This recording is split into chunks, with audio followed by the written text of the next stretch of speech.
ne zappez pas, restez là, restez avec moi sur M6 pour un petit moment. Je vous ai préparé un programme génial avec plein de clips, la musique que j'écoute, celle sur laquelle je danse en boîte de nuit. Vous allez voir, ça va être vraiment bien. Restez avec moi, je vous en supplie, c'est parti, on y va tout de suite. Yop. Bon alors le clip qu'on va regarder maintenant, c'est un clip qui me fait beaucoup rire, enfin que j'aime beaucoup parce que En fait, il a une petite histoire, je l'ai regardé un soir où j'étais un petit peu déprimée. Et j'étais à la maison, j'arrêtais pas de zapper avec la zappette et je tombais sur plein de chaînes et tout. Puis à un moment, j'écoutais un peu de musique et j'ai entendu la chanson et je trouvais que c'était stylé, il y avait un bon rythme et tout, c'était très funky. Et puis j'ai regardé l'image et j'ai vu le mec avec un espèce de déguisement, un stylisme incroyable. Et en fait, ça m'a fait rigoler, quoi. Ça m'a détendu toute la soirée. Tout d'un coup, je me suis sentie bien. C'était mon rayon de soleil dans ma soirée de dépression nerveuse. Et bah, je vous propose de regarder tout de suite. Ça s'appelle M, Machistador.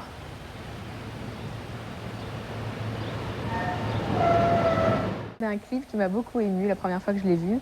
Parce que quand on était petit avec mon frère, on s'imaginait qu'un jour on serait des rockstars mondiales, interplanétaires et qu'on ferait bien sûr des scènes ensemble et des clips ensemble. Et donc on a vu ce clip tous les deux, on l'a découvert en même temps.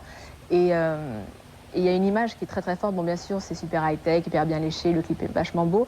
Mais il y a une image qui, à la fin, où on voit Michael et Janet qui sont dans leurs bras, comme ça, qui se serrent dans les bras. Et c'est vachement fort de voir deux stars mondiales faire un truc comme ça, quoi, de voir que Michael Jackson a fait la concession de faire un clip avec sa sœur alors qu'il a tellement plus rien à prouver, quoi, il est au top et tout. Et je trouvais ça génial, donc on a vraiment eu des petites larmes aux yeux, on s'est dit c'est super beau, j'espère qu'un jour on arrivera à faire la même chose et qu'on sera à ce niveau-là. Bien sûr, c'est un fantasme, on verra bien dans quelques années. En tout cas, on regarde tout de suite, c'est Janet et Michael Jackson dans Scream.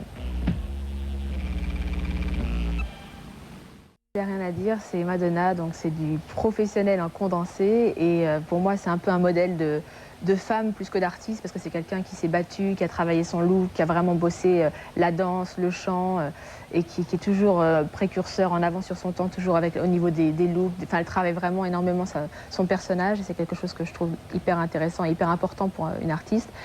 Et ce clip, je l'ai choisi parce que c'est un des clips que j'aime le plus, parce que c'est simple en fait, c'est un décor tout blanc avec des carrés, c'est super basique, mais elle a inventé une chorégraphie qu'elle a faite elle-même d'ailleurs, et dans des espèces de carrés, et fallait le trouver déjà, rien que l'idée est assez tordue, mais il fallait le voir, et ça rend vraiment, c'est vraiment génial. Donc je vous propose de le regarder tout de suite, c'est Madonna avec Human Nature.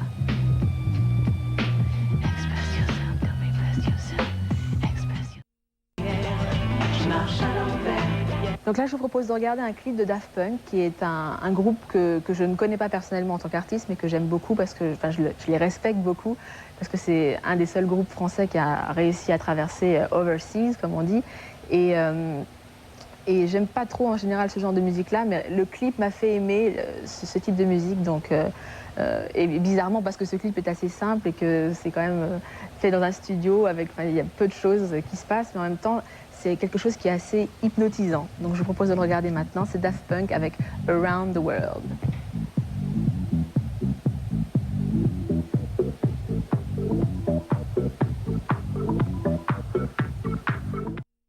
C'est aussi la musique sur laquelle je danse quand je suis en boîte, c'est vraiment ce que j'aime. Et enfin, pour une fois, c'est un groupe qui se permet, qui se mouille un peu et qui parle de choses intéressantes et importantes comme le sida ou la drogue, enfin des choses qui sont de notre génération.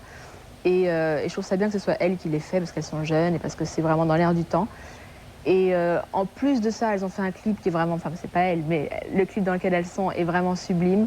Il y a des effets spéciaux assez forts. Enfin bon, j'aime tout, quoi. Je suis pro pour TLC, donc on va la regarder maintenant. C'est Waterfall, TLC.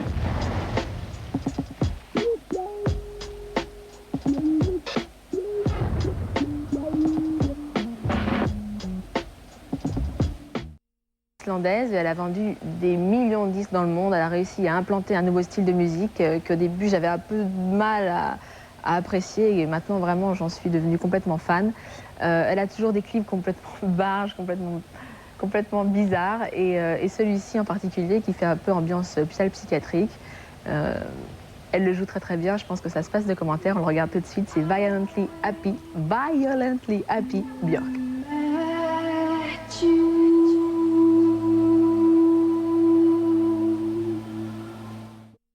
Je passe un peu de commentaires parce que c'est quelque chose de planétaire qui a marqué notre époque et d'ailleurs qui est dans le bouquin des records, là, dans le livre des records, des ventes.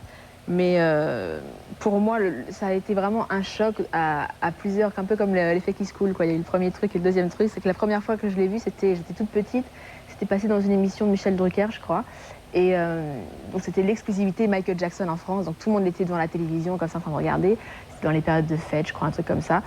Et là, j'ai découvert un clip qui m'a fait une peur monstrueuse. C'est-à-dire que j'avais, toutes les 5 secondes, j'avais les mains devant les yeux, je disais à ma mère, je peux regarder, ça y est, c'est fini, et tout. Enfin, c'est un truc qui m'a terrorisée à vie. Et même encore maintenant, quand je le regarde, même avec le recul, en me disant, ça fait plus cheap par rapport au clip qu'il y a actuellement, vraiment, j'ai une espèce de truc qui est en moi, une espèce de séquelle qui ne se refermera jamais. Et ça, c'était le premier effet. Et le deuxième effet, bien sûr, avec un peu de recul, en me disant que vraiment, Michael Jackson a amené dans le monde une image complètement délirante. C'est lui qui a commencé à enclencher ces espèces de clips futuristes avec des effets. On ne faisait plus maintenant ce qu'on faisait avant, les Scopitones, avec le chanteur, avec son micro et tout. Tout d'un coup, ça devenait un film, quoi, un vrai travail, un maquillage qui dure des heures. Enfin, pour moi, c'est le roi. C'est pas pour rien qu'on l'appelle The King of Pop.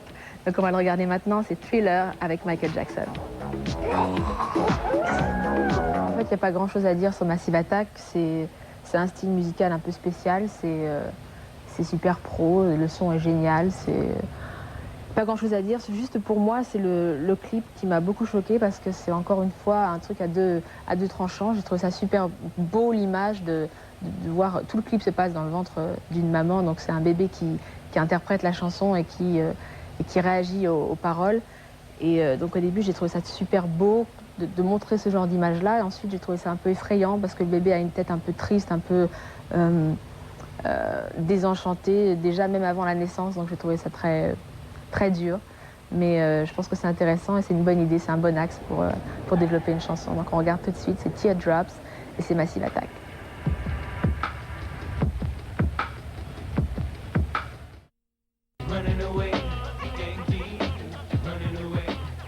Alors là, c'est encore une fois la musique que j'écoute, mais ce que j'aime dans ce morceau-là, Fix, c'est qu'il y a une vraie fusion, quoi. C'est du rock, il y a les mecs des Wu-Tang Clan, il y a Slash qui est du groupe Guns N' Roses, et puis bien sûr Blackstreet.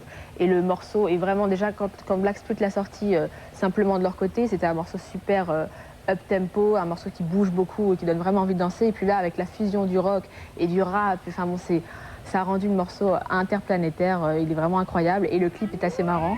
Donc je propose de le regarder et puis même danser chez vous, c'est Fix avec Blackstreet.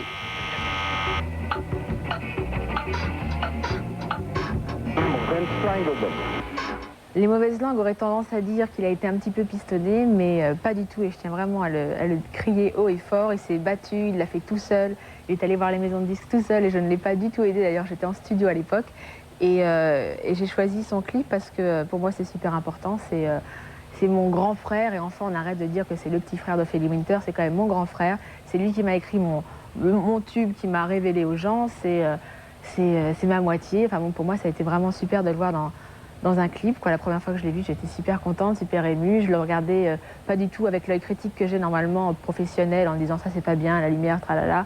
Je l'ai vraiment vu comme mon frère, quoi. C'était génial, quoi. J'ai eu un sentiment de plénitude, c'était le top, quoi. J'ai pensé à ma mère, je me suis dit qu'elle allait être fière de nous voir tous les deux à la télé. Et puis enfin, on avait les mêmes conversations, on pouvait parler des mêmes choses, se donner des conseils, s'écouter. Et puis cette chanson, c'est un peu le renvoi de l'ascenseur parce que Dieu m'a donné la foi, c'est lui qui l'avait coécrit. Enfin, on avait travaillé tous les deux sur cette chanson-là. Et puis là, personne, c'est aussi, on l'a écrit ensemble, donc c'est un peu le va-et-vient. Donc j'espère que ça va lui porter bonheur. Et puis voilà, je l'aime, c'est mon frère, on va le regarder. C'est Michael Winter avec Personne.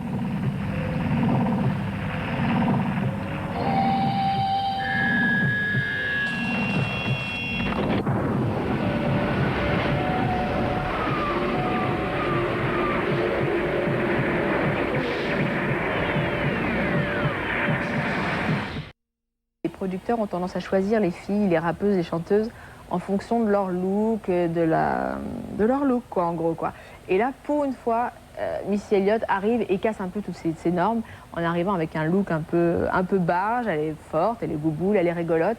Et ce que j'aime bien chez elle, c'est qu'elle a un second degré, elle a de l'humour dans ses paroles de chansons, dans ses clips, dans sa façon de bouger, de s'habiller. Elle est complètement différente, elle sort du lot, quoi. C'est vraiment quelqu'un de différent.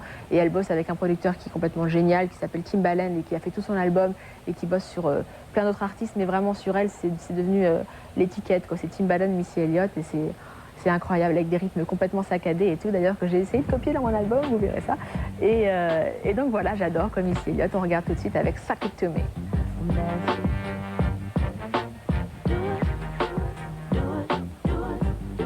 Et ben voilà, c'est terminé. Alors j'espère que vous avez passé un bon moment et puis j'espère aussi qu'on se retrouvera très très bientôt.